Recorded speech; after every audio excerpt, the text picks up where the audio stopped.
Assalamualaikum warahmatullahi wabarakatuh. Alhamdulillah, alhamdulillahi rabbil alamin. Assalatu wassalamu ala asrafil anbiya'i wal mursalin, sayyidina wa maulana Muhammadin. Ashhadu an la ilaha illallah wa ashhadu anna Muhammadar Rasulullah. Allahumma sholli ala sayyidina Muhammadun musabihil wal ikram, ya wal jalila wal ikram. La nabiyya ba'da, amma ba'du, ibadullah wa ittaqullah. Bersyukur kita ke hadapan Allah dengan mengucapkan alhamdulillahi rabbil alamin atas segala limpahan karunia, rahmah dan hidayahnya, serta dengan izinnya juga kita dapat menjalankan amanahnya, beramal dan beribadah zahir batin, dunia dan akhirat. Bersalam kita tidak akan pernah kita lupakan. Marilah sama-sama kita sampaikan kepada junjungan kita Nabi Allah Nabiul Akhirul Zaman Rasulullah Muhammad sallallahu alaihi wasallam. Atasnya kalimahnya kita kalamkan dengan membacakan Allahumma sholli ala sayyidina Muhammad wa ala alihi sayyidina Muhammad. Jamaah, alhamdulillah bertemu lagi dengan saya, Guru Mursyid Syekh Nur Muhammad Buya Irwan Maulana Al-Khalidi, Pasaman, Sumatera Barat. Tentunya dalam rangka meningkatkan iman dan takwa kita kepada Allah Subhanahu wa taala dengan bertolabul ilmi, belajar menuntut ilmu, karena tanpa ilmu semua amal ibadah dikerjakan tidak akan sampai kehadiratnya Allah Subhanahu wa taala. Faqulu min bi khairi ilmin ya'malu wa amalahu marrudatul la tukhabalu. Alhamdulillah bertemu lagi dengan saya, insyaallah dalam makom majelis zikir Ma'rifatullah Indonesia dalam naungan Yayasan Islam Hidayatul Mubarakah. Tentunya dalam fasilitas tayangan YouTube Buya Pasaman Timur sebagai syiar bagi kita. Semoga semua berjalan sebagaimana hendaknya dalam karunia dan kehendaknya Allah, insya Allah. Alhamdulillah, pada waktu dan kesempatan ini saya akan berbagi wawasan dan ilmu pengetahuan. Insya Allah mudah-mudahan bermanfaat buat kita bersama, insya Allah. Alhamdulillah, jamaah sekalian, pada waktu dan kesempatan ini saya akan berbagi tentang memaknai jalur tauhidin kita terhadap tauhid ilahiyah. Bagaimana yang dikatakan bertuhan, bagaimana yang dikatakan hakikat bertuhan dalam tauhid ilahiyah ini, semoga bisa kita maknai dan kita sikapi dengan baik. Karena kegagalan bertuhan ini membuat agama ini akan sia-sia adanya. Dengan demikian kita belajar bagaimana kita menyikapi makna bertuhan yang dimaksud dengan ilahinas. Bagaimana bertuhan. Jadi bagaimana caranya kita bisa dikatakan berhakiki kepada Tuhan yang menamakan dirinya Allah. Hadirin para jamaah sekalian, kaum muslimin dan muslimat dimanapun berada, rahimakumullah. Kalau kita berbicara tentang hakikat Tuhan, tentulah kita kembali kepada prosedur tauhidnya, yaitu pengenalan nama, awaluddin ma'rifatullah. Kalau kita bicara awaluddin ma'rifatullah, tentulah kita lari kepada bahasa diawali nama, diakhiri dengan diri, Asmaul Husna. Kalau Asmaul Husna ini adalah pencarian tauhidin, tentunya kita mulai berpikir bagaimana meningkatkan pencarian tadi kepada tauhidun untuk menuju tauhid siriyah atau tauhid rahasianya. Tapi dalam masa ini kita akan mempertanyakan kembali, kalau memang tauhidin ini dimulai dengan nama, diakhiri dengan diri, berarti untuk menuju tauhid ilahiyah kita harus kembali kepada pengetahuan awal diri. Karena awal nama berakhir pada diri. Tapi kalau kita ingin meningkatkan tauhid ilahiyahnya, tentulah kita masuk kepada awal nama. Nah, awal nama inilah awal diri. Nah, kalau awal nama tauhidin berakhir dengan diri, berarti awal diri pencarian terhadap tauhid ilahiyah, yaitu awal diri adalah Tuhan. Nah, kalau kita mengatakan awal diri adalah Tuhan, ini adalah suatu kehakikatan. Mana diri pengawal daripada pengenalan Tuhan? Diri yang dikatakan pengawal atau diri pengawal pengenalan Tuhan adalah kembali kepada sifat kerahasiaan, yaitu diri yang dirahasiakan dari seluruh diri-diri yang dijadikan. Jadi ada satu diri yang sangat Allah rahasiakan dari seluruh diri atau naf-naf yang dia jadikan. Ada nafsahu, ada nafsihi, ada nafsa, banyak sangat, nafas, tanafas.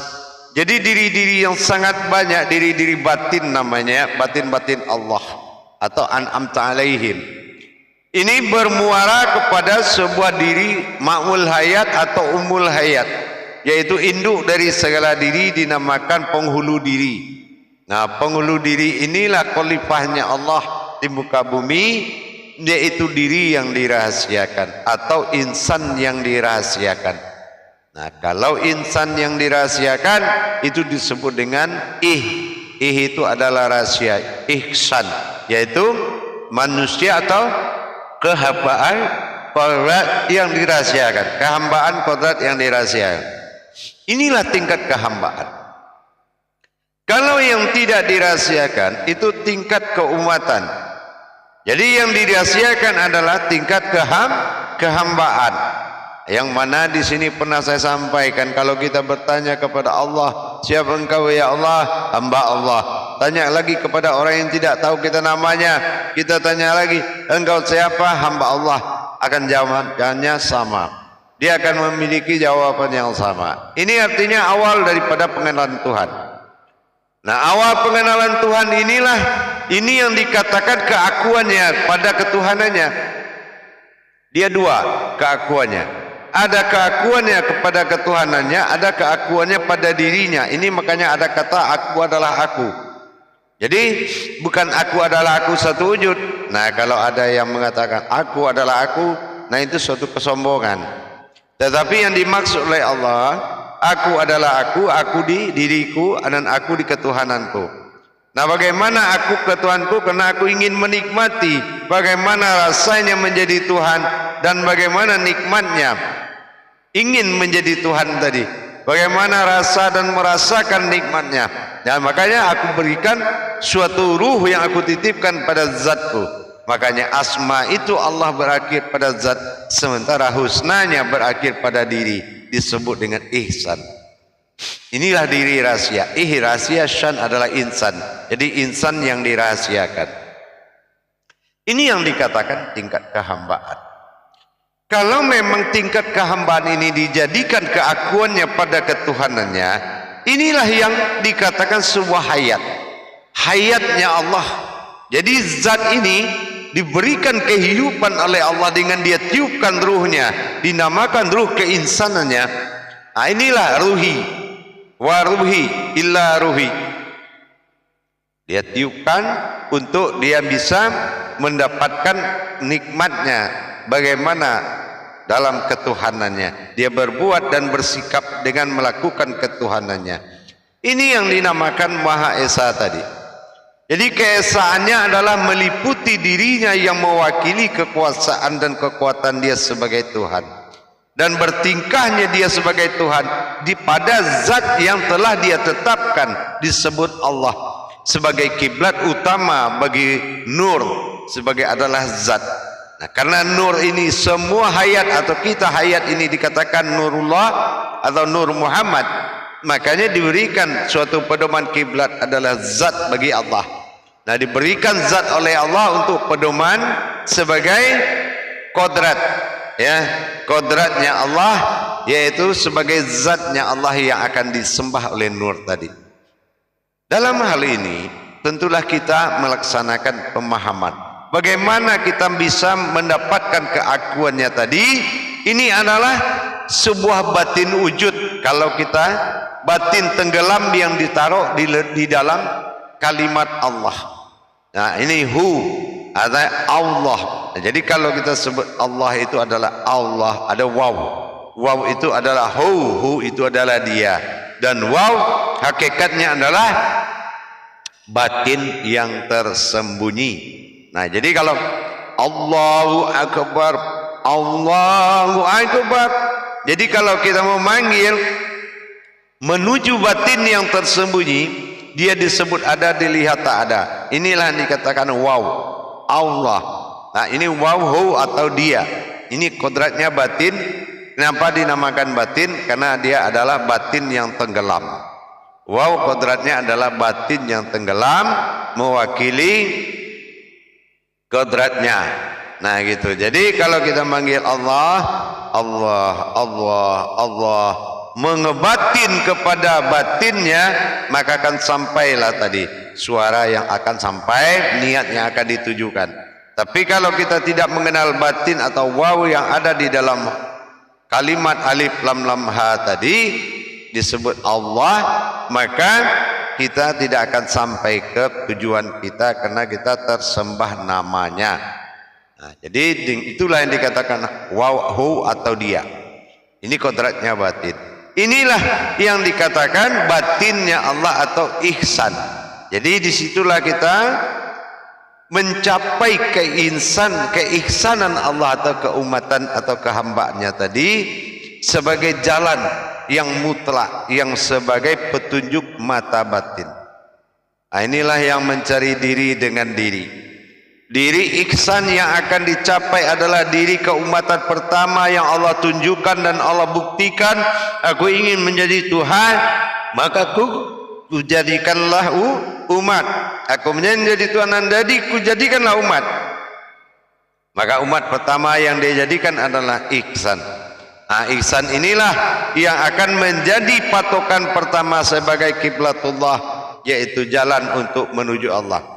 Jadi Allah adalah zat yang utama kunah yang menjadikan semua terjadi. Nah, ini yang dinamakan ya, di dalam Allah alif lam lam ha, alif awal akhir ha.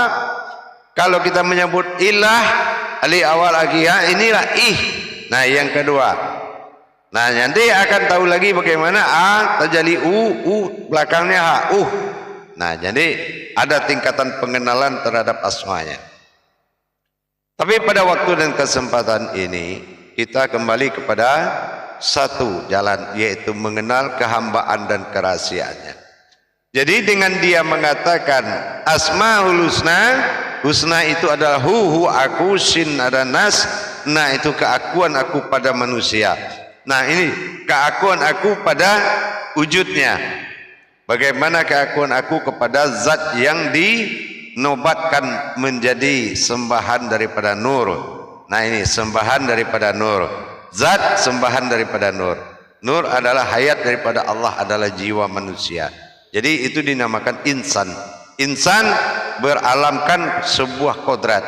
Insan ini adalah alam dari ihsan. Di dalam diri ada diri, itu yang dikatakan dengan alamnya insan, alamnya ihsan. Ya, jadi dengan kita mengalami proses demikian, kita sudah bisa mencari diri. Awal diri adalah Tuhan, ilah ba'dal tunggal, awal mula jadi. Nah, awalul wajibin alal insani huwa maififatul illahi biiztigoni. Berarti mulai dari ihsan inilah datangnya pencarian untuk menuju ketuhanan. Nah, inilah yang dikatakan ketuhanan. Karena bagaimanapun saya ingatkan kembali, dalam tauhidin mencari nama berakhir dengan diri. Di dalam kelanjutan tauhidin ada dinamakan tauhudun yang bersifat Allahudun wa Muhammadun. Nah, ingat itu. Ya, pada sir dan goib semuanya. Artinya dun, sirna. Mulailah kita mencari hakikat. Nah, jadi hakikat dari asma adalah husna, hakikat dari husna adalah diri. Nah, inilah diri yang ihsan, husnanya. Hu adalah aku, sin manusia atau nur, nah itu adalah keakuanku. Jadi bagaimana Allah menempatkan keakuannya pada kodrat zatnya yang akan disembah oleh nurnya. Nah, inilah keakuan tadi. Jadi kalau bagi orang yang setingkat pemahaman setingkat zatnya Allah, maka dia sudah bisa mentajalikan berdirinya dalam solat, disembah dia atau dia menyembah. Di sini sudah bisa antara nur dengan zat tadi. Nah, jadi kalau yang berikutnya untuk pemahaman keakuan tadi, kembali kita melihat kepada husna. Jadi bagaimana diri, pencapaian diri menuju ketuhanan, inilah yang perlu dikenal lebih baik. Ya, dikenal lebih baik. Ini adalah keakuan aku pada penobatan ketuhananku. Siapa ketuhanan aku ini? Adalah Allah. Siapa aku? Aku ada dua. Aku yang dinobatkan sebagai ruh yang mewakili Rasulullah yang ada di dalam zat, dan keakuanku pada diriku sendiri. Nah, ini pada perbedaan. Makanya aku adalah aku. Jadi keakuan terakhirnya adalah keesaannya, yang mana dia membuat satu perkara dan dia menjadikan suatu perkara dalam kehendaknya semata. Ini adalah keesaan. Makanya ada Tuhan yang Maha Esa, bukan Allah yang Maha Esa, tapi Allahu Akbar. Allah membuka dengan tabir akbarnya, membuka diri dan menjadi sebuah kodrat diri, sebagai kodrat alam bagi diri. Inilah Allah, zat yang utama, ma'ul hayat, yang menjadikan semuanya hidup. Ini yang dikatakan asmanya Allah. Berasma kepada Allah adalah zat awal mula jadi, kunnah namanya. Dan mewujudlah dia menjadikan semuanya bernama kodrat, zat bernama kunal. Kunal adalah kejadian pada alam, pada zatnya alam, Rabbil Alamin. Sementara ilahinas adalah suatu rahasia yang menjadikan zat awal mulai jadi kunnah. Nah, inilah yang makanya dalam kun tidak ada alif berdiri, dalam fayakun pun tidak ada alif berdiri. Ini dua-duanya aku dan dia. Jadi kalau bagaimana kodrat ini tajalli sirullah ini bisa dijalankan, tentu dengan kita kaji. Nah, bagaimana tahapan-tahapan demi tahapan.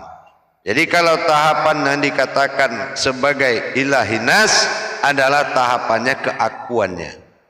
Tahapan keakuannya ini pada zat yang ketuhanannya, ini adalah yang dia rasakan.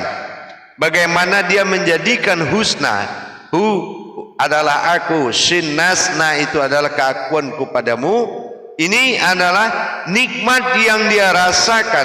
Bagaimana dia menikmati peradaban nur kepada zat tadi dalam penyembahan, dalam masa tauhidin. Makanya solat dari tingkat tauhidin adalah doa. Ya, selalu adalah fil doa. Solat itu adalah otaknya doa. Jadi berdoa. Jadi mana solat yang menghadap Allah? Nanti dinamakan solat mutlak. Solat mutlak setelah kita menggeser kepada tingkat tauhidin menjadi tauhudun. Nanti di situ ketemunya mutlak. Nah, gitu. Itu sudah ada perbedaan derajat solat. Tapi kalau di tauhidin, ini solat zahir batin. Zahiru wal batinu. Nah, ini solat zahir dan batin dimakomkan pada asma Muhammad sebagai syariatun nabiin, ya, sebagai syariatun nabiin, syariat nabi. Jadi dengan adanya perbedaan yang kita tahu dan kita rasakan sekarang, berarti kita menikmati, ya, menikmati perbuatan antara nur dengan zat tadi dalam rangka ketuhanan yang dinikmati oleh Tuhan dalam akhbarullah, dalam asmanya Allah. Ini yang sangat dinikmati oleh Allah. Jadi barang siapa yang mengerjakan taat kepada hakikat daripada solat syariat tadi, maka dia akan menikmati bagaimana nikmatnya sebuah solat.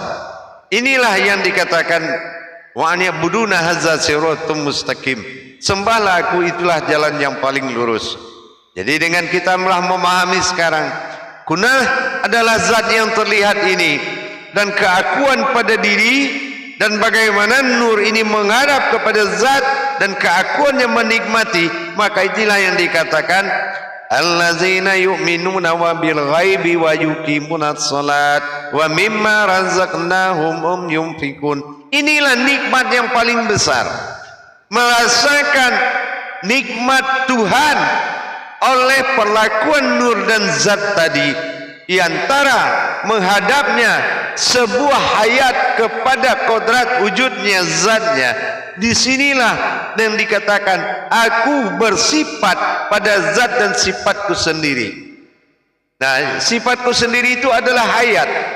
Jadi menghadapnya 7 sifat Allah kepada satu wujudnya, zatnya Allah tadi, ini yang dinamakan 17. Ya, ini yang dinamakan 17. Menghadapnya 7 sifat kepada satu zat dalam makom Masehi 5 hitungannya. Jadi jam 5 jam 17. 5 itu tauhid, isa subuh asar maghrib.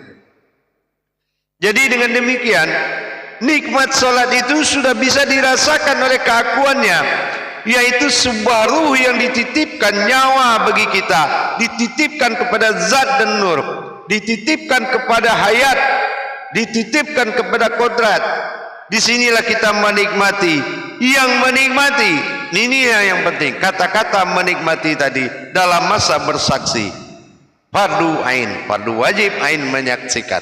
Jadi dalam kita menyaksikan dan menikmati, inilah yang dikatakan awaludin ma'rifatullah. Jadi zat yang benar-benar dinobatkan ketuhanannya pada zat, dan disinilah nur sebagai hayat akan menyembah dan menyaksikan adalah keakuannya, yaitu batin yang ada di nyawa kita menjadi batin pensaksian terhadap nur dan zat yang berbuat. Inilah titik 3 tadi.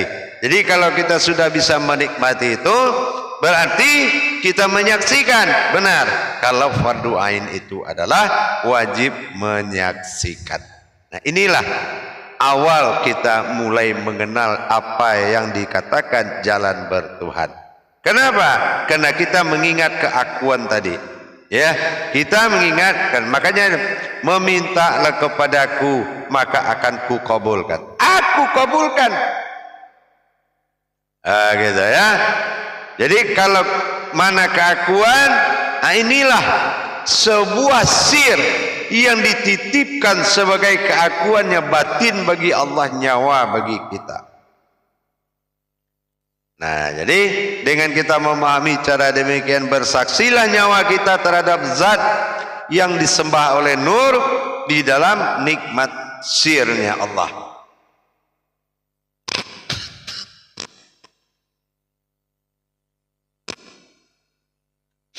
Jamaah yang dirahmati Allah rahimakumullah.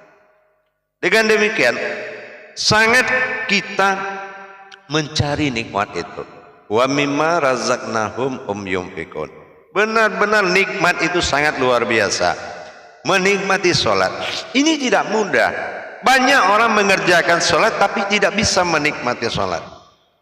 Banyak sangat orang menikmati mengerjakan, tapi mana orang mampu menikmati kalau dia tidak mau belajar tentang akhaid sholat tadi. Hakikat demi tingkatan hakikat memang harus kita pelajari. Untuk apa? Untuk dapat merasakan nikmat sholat itu yang sebenarnya.